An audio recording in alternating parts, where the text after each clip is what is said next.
नमस्कार. ऐकू येते का मागे? येत आहे.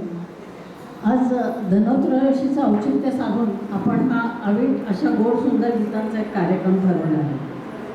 आधी प्रथम दीपावलीच्या शुभेच्छा सगळ्यांना देऊन आपण या कार्यक्रमाला सुरुवात करूया. सध्या बहुतेक वेळा दिवाळी पहाट असे कार्यक्रम करण्याचा प्रघात आहे सगळीकडे, पण घरातले फराळ स्वयंपाक अशा गडबडीमुळे स्त्री वर्गाला आणि तो केलेला फराळ संपवण्यामध्ये पुरुष वर्गाला त्यांना काही उसंत मिळत नाही सकाळी यायला, म्हणून हा संध्याकाळचा कार्यक्रम यावेळी ठरवला आहे.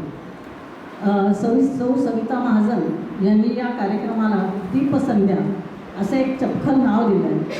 आता नमनालाच घडाभर तेल न घालता हे तेल मी अधूनमधून निवेदन करताना ओळखत राहीन. तर आता लगेच कार्यक्रमाकडे वळूया.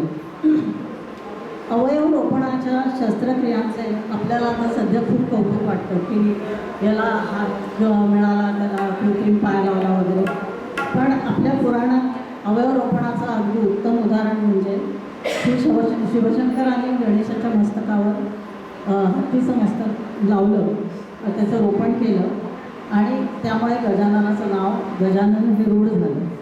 आता श्री गणेश कृतीने आपण कार्यक्रमाची सुरुवात करूया. वंदन शिवतनय.